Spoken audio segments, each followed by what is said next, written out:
National లెవెల్లో గుర్తింపు తెచ్చుకున్న సినిమాల గురించి మాట్లాడుకుంటున్నప్పుడు అందులో కథ, టేకింగ్, మేకింగ్ మాత్రమే కాదు, హీరో హీరోయిన్ల గురించి కూడా మాట్లాడుకుంటూ ఉంటాం. అలా మాట్లాడుకోవాల్సి వస్తే బాహుబలి హీరోయిన్లను, కేజీఎఫ్ నాయకును మిస్ అవుతామా చెప్పండి? ఏమంటారు? పచ్చబొట్టేసిన అంటూ బాహుబలిలో మెప్పించారు తమన్నా భాటియా. ఆ తర్వాత కూడా చాలా సినిమాల్లో నటించారు ఈ బ్యూటీ. కాకపోతే ఓదెల సీక్వెల్తో కెరీర్ మళ్లీ గాడిలో పడుతుందనే హోప్తో ఉన్నారు మిల్కీ. ఇటు దేవసేన అనుష్క శెట్టి కెరీర్ని కూడా రివ్యూ చేస్తున్నారు అభిమానులు.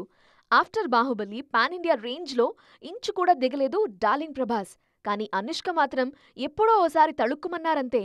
మిస్ శెట్టి, మిస్టర్ పులిశెట్టితో ఆ మధ్య కాస్త హల్చల్ చేసిన ఈ బ్యూటీ ఇప్పుడు ఘాటీ మీద ఫోకస్ చేస్తున్నారు. పాన్ ఇండియా స్థాయిలో బాహుబలి గురించి మాట్లాడుకున్న ప్రతిసారి కేజీఎఫ్ కూడా క్యూలో నేనున్నా అంటుంది. కేజీఎఫ్ ఉన్నప్పుడు శ్రీనిధి శెట్టి ఉండకుండా ఉంటారా? ఫస్ట్ పార్ట్ కన్నా సెకండ్ పార్ట్లో రాకీ భాయ్, శ్రీనిధి కెమిస్ట్రీ అదిరింది అనే మాటలు జోరుగా వినిపించాయి. ఏవో అడపాదడపా సినిమాలు చేశారు శ్రీనిధి, కానీ ఈ అమ్మడు ఆశించినంత ఫలితం పలకరించలేదు. అందుకే ఇప్పుడు హిట్ 3 మీద ఆశలు పెట్టుకున్నారు. ఎలా అయినా ఈ సినిమాతో మళ్లీ ఫామ్లోకొచ్చేయాలని ప్రయత్నిస్తున్నారు శ్రీనిధి. గెలవటం అంటే మనల్ని మనం ముందు వరుసలో చూసుకోవటం కాదు, నలుగురిని ముందుండి నడిపించటం. ఇప్పుడు ఈ విషయంలో ఖచ్చితంగా గెలుపును ఆస్వాదిస్తోంది ఛావా యూనిట్. సంభాజీ మహారాజ్ జీవితం ఆధారంగా తెరకెక్కిన ఈ సినిమా బాటలో నడవటానికి మరికొన్ని సినిమాలు సిద్ధమవుతున్నాయి. ఈ సమ్మర్లోనే వచ్చేస్తున్నామంటూ సిగ్నల్స్ ఇచ్చేస్తున్నాయి. సంభాజీ మహారాజ్ జీవితం ఆధారంగా తెరకెక్కింది ఛావా. ఆయన భార్య యేసుబాయి క్యారెక్టర్లో మెప్పించారు రష్మిక మందన్న. మనకు తెలియని మన చరిత్ర ఇది అంటూ భావోద్వేగానికి గురై సినిమాని విజయవంతం చేశారు ప్రేక్షకులు.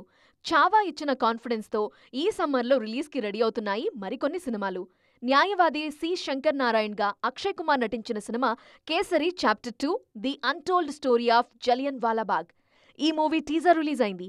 భారతదేశం తప్పక తెలుసుకోవాల్సిన జాతి నిర్మూలన విప్లవం అంటూ టీజర్ని పరిచయం చేసింది టీం. ఏప్రిల్ 18న సినిమాని విడుదల చేయడానికి సన్నాహాలు చేస్తున్నారు మేకర్స్. ఎలాంటి అధికారం, ఆంక్షలు లేని సమాజం, అందర్నీ సమానంగా చూసే చోటే నా కల అనంటున్నారు హీరో ప్రతీక్ గాంధీ.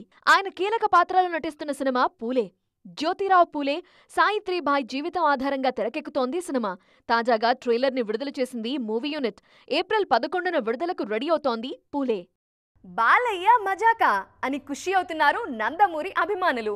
బాలయ్యతో సరదాలు మామూలుగా ఉండవంటున్నారు. ఇంతకీ ఫ్యాన్స్ అందరూ అంతగా పండుగ చేసుకునే కబురు నందమూరి బాలకృష్ణ ఏం చెప్పారు? ఈ సమ్మర్లో వారి సందడి ఎలా ఉండబోతోంది? 2025లో మన దూకుడు మామూలుగా ఉండదని ఆల్రెడీ చెప్పకనే చెప్పేశారు నందమూరి బాలకృష్ణ. ఈ ఏడాది సంక్రాంతికి డాకు మహారాజ్తో దబిడి దిబిడి చేసేశారు. జస్ట్ సంక్రాంతే కాదు, అకేషన్ ఏదైనా మనం ఉండాల్సిందే అనే జోరు కనిపిస్తోంది బాలయ్యలో. ఈ సమ్మర్కి పిల్లలు అండ్ పెద్దలను అలరించడానికి ఆదిత్య 369ని రంగంలోకి దింపేస్తున్నారు బాలయ్య. ఏప్రిల్ 4న ఆదిత్య 369 రిలీజ్కి అంతా సిద్ధం చేస్తున్నారు. టైం మెషిన్లో మరోసారి ట్రావెల్ చేయడానికి మీరు సిద్ధమేనా అని ఊరిస్తున్నారు బాలయ్య. శ్రీదేవి మూవీస్ పతాకంపై శివలింక కృష్ణప్రసాద్ తెరకెక్కించిన సినిమా ఇది. ఇప్పటి సాంకేతిక హంగులతో మరింత గొప్ప అనుభూతి కలిగించేలా నయా వెర్షన్ని సిద్ధం చేశామన్నారు నిర్మాత శివలింక కృష్ణప్రసాద్. బాలయ్య కెరీర్లో రీసెంట్ టైమ్స్లో హిట్స్ గురించి మాట్లాడుకోవాల్సొస్తే అఖండను అంత తేలిగ్గా తీసేయలేం. సౌత్ టు నార్త్ జనాలందరికీ నచ్చిన సినిమా అఖండ. అఖండ 2 తాండవం రిలీజ్కి ముందు ఎలానో అఖండని రిలీజ్ చేస్తారు అన్నది ఇండస్ట్రీ టాక్. ప్రస్తుతం అఖండ సీక్వెల్ షూటింగ్లో ఉన్నారు బాలయ్య. ఈ సినిమా కోసం రీసెంట్గా హిమాలయాలకు వెళ్ళొచ్చారు. రాయలసీమలోనూ కీలక సన్నివేశాలను చిత్రీకరించడానికి ప్లాన్ చేస్తోంది టీం. ఈ ఏడాది అఖండ 2 తాండవం మామూలుగా ఉండదంటున్నారు ఫ్యాన్స్. ట్రోలింగ్ గురించి ఇప్పటిదాకా రకరకాల మాటలు వినే ఉంటాం. ట్రోలింగ్ వల్ల తాము బాధపడ్డామని కొందరు చెబితే ఇంట్లో వాళ్ళు బాధపడ్డారని ఇంకొందరు అనేవారు. అయినా వాటిని అసలు పట్టించుకోవటం మానేశానని మరికొందరు స్టేట్మెంట్లు ఇచ్చేవారు.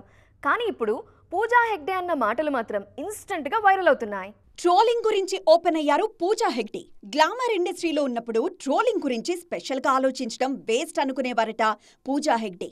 అయితే తన ఎదుగుదలను అడ్డుకోవడం కోసం కొందరు కోట్ల రూపాయలు ఖర్చు చేసి ట్రోలింగ్ చేయించారని అర్థమైందంటున్నారు ఈ బ్యూటీ. ఆ ట్రోలింగ్ని ఆపేయాలంటే డబ్బు ఖర్చు పెట్టాలని తనను కొందరు కోరారని చెబుతున్నారు పూజా హెగ్డే.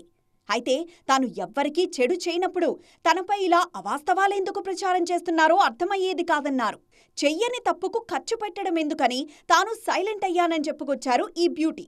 ప్రస్తుతం క్రేజీ ప్రాజెక్టులతో బిజీ అవుతున్నారు సిల్వర్ స్క్రీన్ అరవింద. సూర్యతో ఆమె జోడీ కట్టిన రెట్రో త్వరలో విడుదల కానుంది. జననాయగన్ సెట్స్ మీదుంది. నార్త్లోనూ ఈ మధ్య ఓ ప్రాజెక్ట్ షురు అయింది. సో పాత రోజులు మళ్లీ రిపీట్ అవుతాయని హ్యాపీగా ఎదురుచూస్తున్నారు మిస్ పూజ. ఇయర్ మొత్తం మీద ఎన్ని సీజన్లు వచ్చినా సంక్రాంతికి ఉండే క్రేజ్ని ఏ సీజను బీట్ చేయలేదు.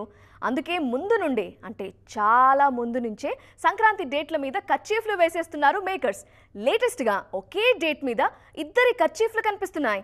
దీంతో ఇంట్రెస్టింగ్ డిస్కషన్ షురు అయింది. దేవరాలో ఈ ఆయుధ పూజ పాట విన్నారుగా? ఎస్, ఈ పాటకే స్టేజ్ మీద స్టెప్పులేసి జపాన్ ఆడియన్స్ ని ఫిదా చేశారు తారక్. దేవరా జపాన్ రిలీజ్ మీద స్పెషల్గా ఫోకస్ చేస్తున్నారు మన హీరో. ఆయన అక్కడ ప్రమోషన్లలో బిజీగా ఉంటే అభిమానులు మాత్రం వచ్చే ఏడాది జనవరి 9 గురించి ఆలోచిస్తున్నారు. తారక్ హీరోగా ప్రశాంత్ నీల్ తెరకెక్కించే సినిమా వచ్చే ఏడాది జనవరి 9న విడుదలకు రెడీ అవుతోంది.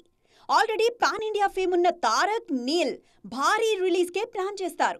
టార్గెట్ 2000 crores అనేది ఇప్పుడు ఈ కాంపౌండ్లో వినిపిస్తున్న మాట. అయితే సేమ్ డేట్కి వచ్చేస్తున్నానని అనౌన్స్ చేసింది దళపతి టీం.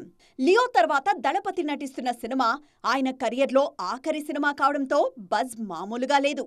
జనవరి 9న వచ్చేస్తున్నామని అఫీషియల్ అనౌన్స్మెంట్ ఇచ్చేశారు జననాయగన్ మేకర్స్. 2026 పొంగల్కి కంప్లీట్గా విజయ్కి దారిచ్చేయాలని, మిగిలిన వాళ్లు డేట్లు అడ్జస్ట్ చేసుకోవాలనే టాక్స్ కూడా నడుస్తున్నాయట కాలీవుడ్లో. మరి ఇలాంటి సిచ్యువేషన్లో తారక్ అండ్ విజయ్ మధ్య జరుగుతున్న డేట్ వార్లో అత్యధిక కలెక్షన్లతో నెగ్గేది ఎవరు అనే క్యూరియాసిటీ ఆల్రెడీ క్రియేట్ అయింది. సో చూశారు కదా, ఇవి ఇవాల్టి సైన్మా 2.0 ముచ్చట్లు. మరిన్ని ఇంట్రెస్టింగ్ అండ్ ట్రెండింగ్ అప్డేట్స్తో మళ్ళీ కలుద్దాం. టిల్ దెన్ బాయ్, జై జీ.